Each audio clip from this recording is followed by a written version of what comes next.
Ayan. Hello everyone. Today I'm gonna share to you something na ikatitipid nating lahat, no? So, ibaba natin ang... Ano ba yan? Sorry share tayo ng something na ikatitipid nating lahat, no? Kasi, I have discovered na ang tira-tira mong mantika, no? Kung ano pang ginamit mo dito, halo-halong mantika na to, na pinagpretuhan natin, pwede natin tong ma-convert into a dishwashing soap, no?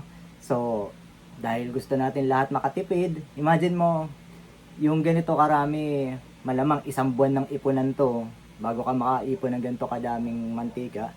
Tapos yung magagawa mong dishwashing soap, dishwashing bar, yun na lang tawag natin. Yung dishwashing bar na magagawa natin dito, aabot ng ilang buwan pa. So imagine mo, nare-replenish mo lagi yung tira-tira mong mantika and you can convert it into a dishwashing bar. So yun na i-share natin sa inyo ngayon. So pag-usapan natin yung what will we need.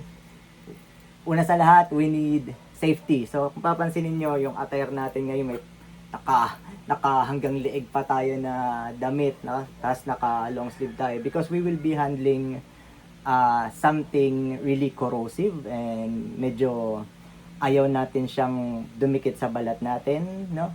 This is lye or tawag pa nila dito is NaOH or caustic ash o caustic soda, no?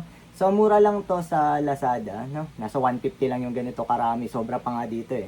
And konting-konti lang ang magagamit mo kada session ng ganito. No. So una, kailangan mo ng tira-tirang mantika, caustic soda or lye, and then distilled water, no? Distilled dapat kasi doon natin tutunawin yung lye, no? Tapos yan yung mga ingredients. So syempre kailangan linisin natin to. So sana meron tayong filter, tela. In this case meron akong lumang cheesecloth.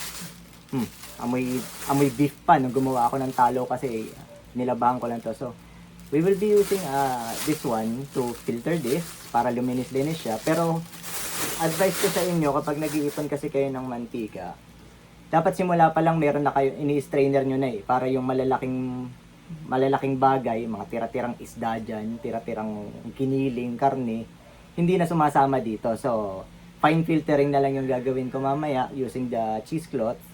Pero kung sa inyo madumi yung mantika nyo, kailangan dalawang filtering, isang malaki para makakuha, isang mesh na malaki, tapos isang cheesecloth.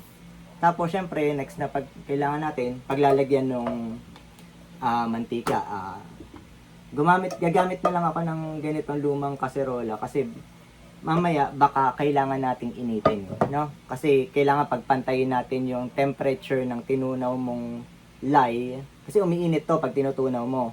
So dapat magpantay sila ng temp nito. Tapos tsaka natin paghahaluin. At dahil nagtitingin tayo ng temperature, sana meron tayong thermometer.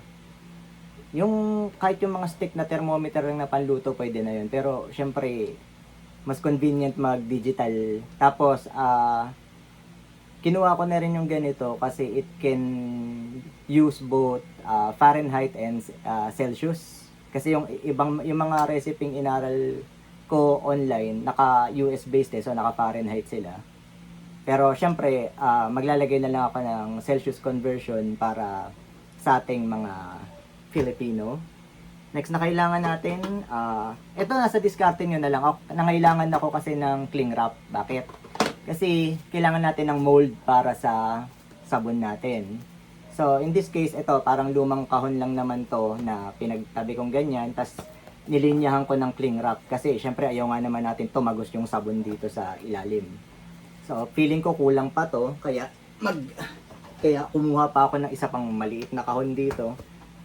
Ganon din, lilinyahan ko rin ng cling wrap pero kanya-kanyang diskarte na to kung paano natin lilinyahan ng film ng cling wrap, no? So hindi na ako mag-tutorial kung paano ko ginawa 'yon. Tapos syempre, pinaka-importante kasi hindi tayo makakapag-proceed kung wala tayong digital scale. No, lahat ng bagay dito sinusukat natin because this is a precise recipe. There's a precise amount of lye na kailangan, then you times 2 the lye, the weight of the lye, that will be the weight of your water.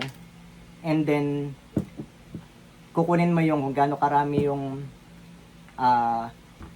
mantika na gamit mo in grams, kailangan mo ng 15% of the weight of this will be the weight of your lye. Okay? Ganun yung math nun. So, kung papansinin nyo, wala akong fragrance dito na gamit kasi nga galawang pagtitipid tong tutorial na to. So, hindi tayo gamit ng fragrance pero it's a cleaning agent, no? Makakalinis ito ng ating mga hugasin. Hindi ito pang kamay, hindi pang muka, pang linis. Kasi iba po ang formula ng paggawa ng sabon kung gagamitin natin sa balat natin. Hindi dapat ganun katapang ang ilalagay mong lye. So, ayun. Proceed na tayo.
Okay, mag-filter na tayo ng ating, tawag mo dito, used oil. So basically, itong oil natin is halo-halo, no? Pero since ang default na gamit ko for cooking is coconut oil, so I am very confident na 50% dito coconut oil. Yung natitirang iba, taba ng baboy, taba ng baka. So baka nga malinaw na 70% nga nito coconut oil eh. So kapag yung oil nyo guys ay hindi purong coconut oil, the ratio you would use is kalahati lang dapat yung used oil, tas kalahati bagong coconut oil. Kasi kung wala kang coconut oil, walang bula na mangyayari. So for my purpose, here's my used coconut oil. So kukuha tayo nito ng 600 grams, i-filter tayo. Amoy isda. Okay, linisin natin yan. So kung papansinin nyo na tawag mo dito, na kulay orange, kasi I use a lot of paprika for my cooking, kaya ganyan makulay.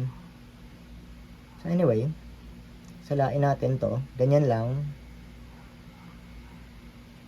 So dahil makain sa oras, babalikan na lang natin kayo ha. Okay, ito na, naka 600 na tayo ng filtered oil. Tapos haharap tayo dito saglit. Ito yung lye water na ginawa natin kanina. So this is 90 grams ng lye. Tapos imbis na 180 grams ng water, di ba times 2 lang natin. Medyo gusto kong mas malambot ng konti yung sabon. So naglagay ako ng plus additional 10 grams ng water. So temperature check tayo kung 37 degrees na ba. Bumaba na ba? Kasi kanina mainit yan eh, 70 plus degrees Celsius yan. So 38 degrees Celsius.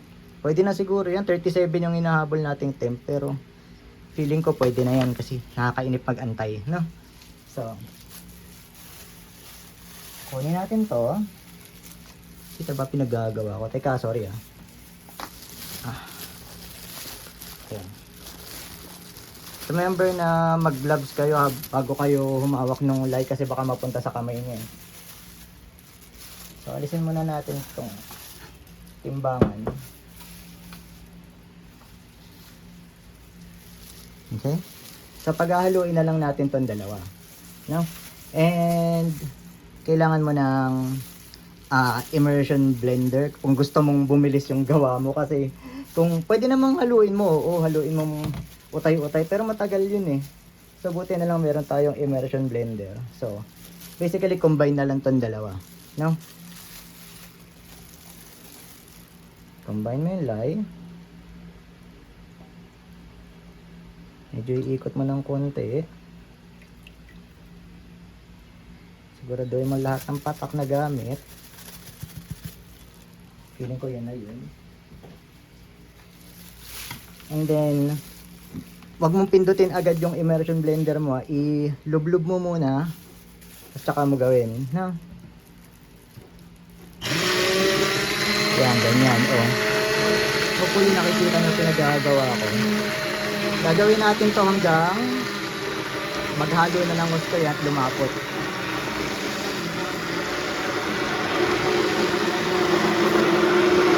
Ayan, iba na ako ito.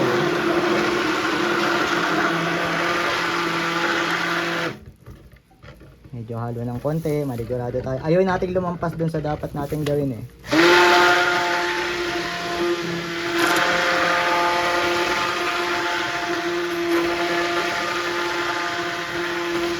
Hop, halo ng konti. Nahabol nating maging wala pang lapot. Lalapot yan na parang ano eh. Parang tawag mo dito? Parang consistency ng lugaw ganun. Ayun, bago na naman itsura. Mukhang malapot na to. Titingnan mo. Ayun o.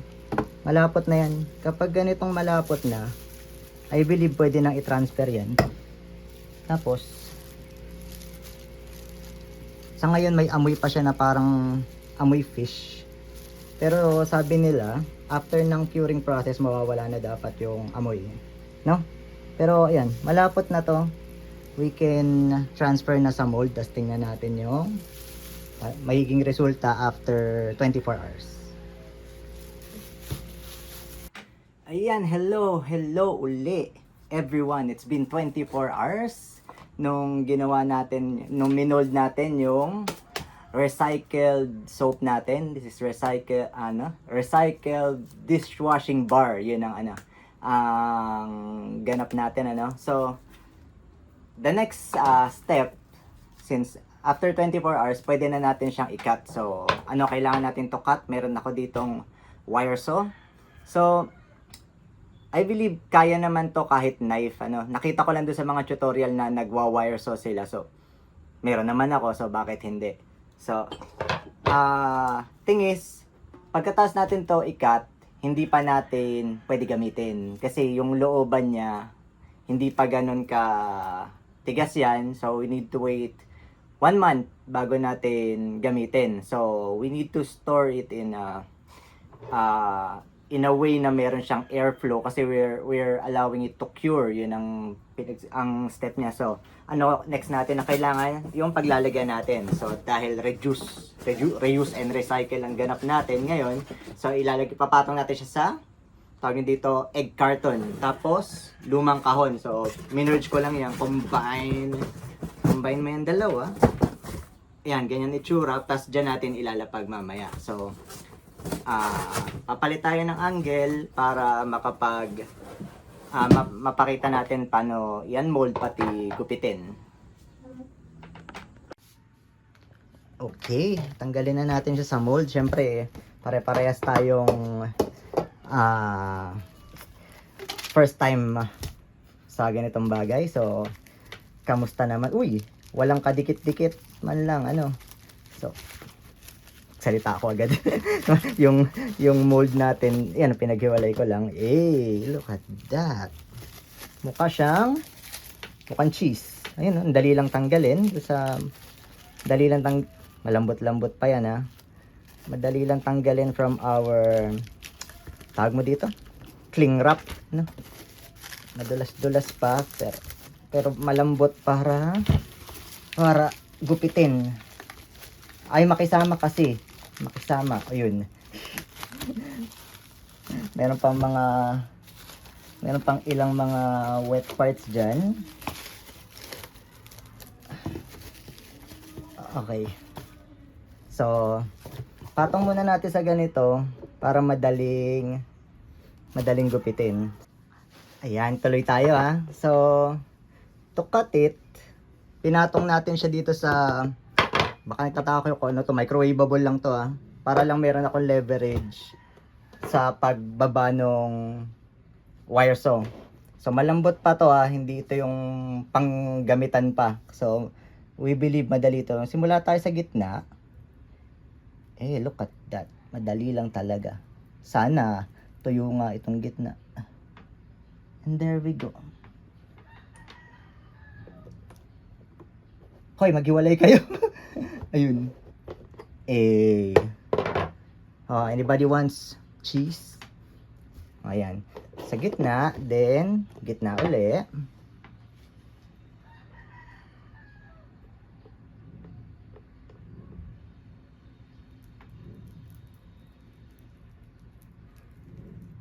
Dumidiretso lang siya. It felt nice. Maghiwalay tayo. And gitna ulit.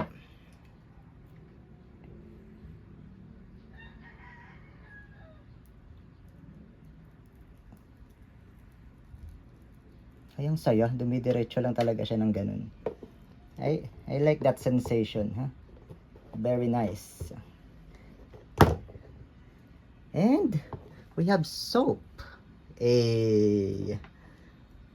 So, syempre hindi pantay yung gitna, hindi natin kasi pinalitada nung nung ginagawa natin. So, syempre so imagine mo sa 600 grams ng basurang oil, we managed to make we'll be managing to make 8 bars of dishwashing soap. So, syempre, babalikan ko kayo dito pag ite-testing na natin kung talagang effective siya. Sa ngayon, kailangan lang muna nating i-cure. Kasi kapag binasa mo kaagad to, matutunaw agad to eh. So, hindi pa siya ready para sa bakbakang panghugas. Okay.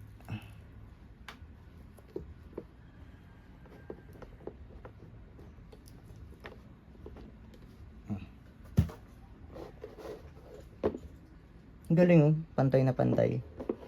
Halibang ako dun ah.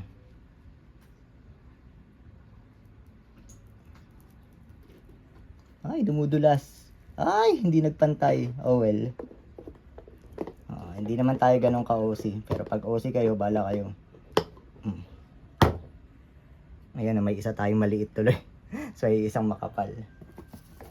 Nakikita nyo ba kung gaano karami na yung napagpapatong-patong natin? This is a lot of soap para sa basurang 600 grams of used oil. So, kung iisipin mo yung cycle mo, bago ko pa maubos tong 8 bars of dish soap na to, nakaipon na naman ako ng panibagong 600 grams ng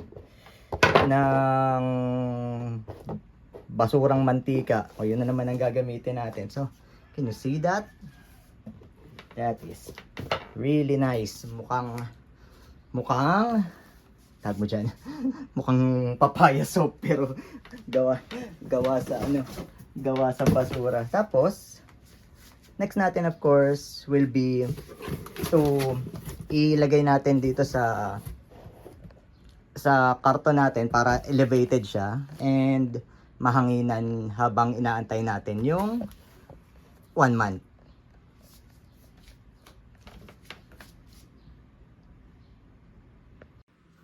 Okay, bago ko itabi itong natapos nating product. So, I would like to put an emphasis kung why you should be doing this for your household. Imagine mo, ang gastos lang for this activity is just this. Bumili ako ng caustic soda, caustic soda or lye or NaOH, yun ang tawag dito. Ang bili ko dito 150 sa Lazada. Yung ganito kadami. Ang nabawas ko lang dito for the entire project is around 4 or 5 tablespoons. Imagine mo ilang sabon pa magagawa ko dito. Tapos ang gamit lang natin puro basura lang na oil, 'di ba? Lahat naman yung tinatapon natin, lahat naman yun iniipon. Ayaw nating itapon directly sa sink natin kasi magbabara nga. So iniipon natin sa bote. So pagkatapos mo ipunin, makaipon ka ng 600 grams and you'll get ilang soap to. Paano ko uubusin to sa loob ng 1, 2, 3 buwan? Malamang nandito pa to. And then gawa lang uli ng panibago, 150 lang ng 150 lang, tapos ilang soap na magagawa mo. So, yun ang motivation guys para try nyong gawin sa household nyo. Kahit wala kayo nung ginamit ko yung immersion blender, pwede namang i-whisk nyo hanggang lumapot Ganun lang po yan. So, enjoy the knowledge, apply the knowledge pala, enjoy tuloy. And apply the knowledge and enjoy your homemade dishwashing soap. Okay, 1 month na simula ginawa natin tong recycled cooking oil dishwashing bars, no? So, bigyan natin tayo ng ng magandang view kung anong nangyayari. So, ito yung mga nagawa natin. O ba, nilagay lang para i-cure ng isang buong buwan, nilagay natin sa ibabaw ng ano tawag mo dito? Egg carton, para magkaroon ng tamang airflow. So, after 1 month, legit na matigas na siya. Naging bar na, ano yun? So, nag-develop tayo dito ng, ito yung bandang ibabaw Ito yung unang parte na naka-expose sa hangin nung pinor natin yung malambot pa na soap. No? So, siguro talagang ganyan yung mawawala rin naman siguro yan in time, Ang dami nating sabon. So, wala siyang wala na yung yung amoy isda. Yeah. Actually, wala nang amoy to. Saya, from an oil na mukhang dirty, makagawa tayo ng sabon. Ngayon, we have to test it kung totoo to. Ngayon, nung hinahawakan ko siya, mukhang hindi na siya nakaka-burn. So, talagang kailangan yung tiyagain to na na i-cure ng 1 month. Otherwise, yung pag ginamit nyo ng maaga, active pa yung lye niya and it will burn you and hindi masaya yung feeling kasi literal na burn, hindi yung parang mainit lang. Your skin will burn, magpapaltos talaga. Do not try it. Nangyari talaga sa akin. So, ngayon, ang dami kong hugasin. So, te-testing tayo kung talagang legit. So, pansin nyo dito, nag-iipon na naman ako ng panibagong batch. So, isang buwan, nasa kalahating litro na naman ako. So, meron na naman akong paggagamitan yan. So, kuha tayo ng isa from the bunch. Ang tingnan natin kung talagang mangyayari kung talagang effective tong tong naisipan nating gawin. And kung effective nga, maybe it will encourage you guys to do it as well. So, sorry medyo mahirap gawin to kailangan bigyan natin kayo ng zoom. Ayan. Okay na ba yung ganitong view? Ayan. Kung masyado malapit, sige, ganyan na lang. So, of course, basain muna natin yan. Tingnan natin kung may makukuha tayong ladder. And, look at that. Look at that. Aliw mubula talaga, legit. So, let's see kung wow. Mas mabula pa to sa dishwashing liquid ko Like, wow. Look at that. Pero hindi pa ito usapan ng ng kung bumubula o hindi. Ang usapan natin, pag binanlawan ba natin, may matitira bang langis-langis? Kasi the formula for the dish soap, ang gusto natin walang matitirang fat. Dapat equal yung lye and yung mga langis para hindi kasi tayo gumagawa dito ng moisturizing soap eh. Gumagawa tayo ng cleaning soap. So dapat pag nilinis natin to, walang matitirang walang matitirang madulas na feeling, no? So, sige na nga, banlawan natin to. Banlawan natin kamay natin. Ay. Well, hindi naman, this is the tamang feel kung gusto mo ng cleaning agent. Gusto mong maramdam mong nakaka-dry. Well, nakaka-dry ng balat. Ramdam ko siya eh. Pero, ang linis. Ay, panalo tayo dito. This will be a practice. So, tandaan natin yung recipe na yun. Nakalinis talaga, pero your hands will be dry. So, siguraduhin yung meron kayong hand cream na kasama. Well, ako naman gumagawa ko ng sarili kong... Check that out. Malinis to. Panalo to. Anyway, balik tayo sa usapan. Your hands will feel dry when you use this kind of soap. Pero, make sure that you have a hand cream. Well, ako gumagawa ko ng sarili kong hand cream. I mean, aloe balm ang tawag natin. Gagawa rin ako ng video for it. Kasi kailangan matutunan nyo munang mag-render ng sarili nyong beef tallow. Pero, as far as this experiment is concerned, successful po ito. So, I would encourage every household to do this. Malaki po ang matitipid nyo and malaki po ang maitutulong nyo sa environment kapag gumawa po kayo ng sarili nyong dishwashing bar gamit yung recipe na binigay po natin. And remember, kung kayo po ay hindi gumagamit ng coconut oil, kung puro canola lang ginagamit nyo and everything, tas wala kayong coconut oil, hindi nyo po makukuha yung ganitong klase ng pagbubula. So, what you will do is half the recipe, kukuha kayo ng malinis na coconut oil, kakalahatiin nyo po yung gamit nyong maduming mantika, kakalahatiin nyo ng malinis na coconut oil. It's either you do that or you shift to using coconut oil when you cook para integrated na po sa waste product ninyo yung coconut oil, and you will be making something na kung ano po ang ginawa ko ngayon. Ayan, so sorry.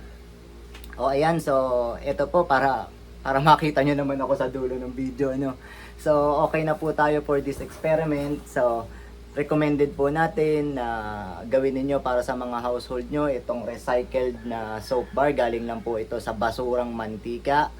So, nakita nyo naman po na effective naman and malaki po ang matitipid ninyong lahat at malaki rin po ang matutulong nyo sa environment because we are doing a reduce, reuse, recycle.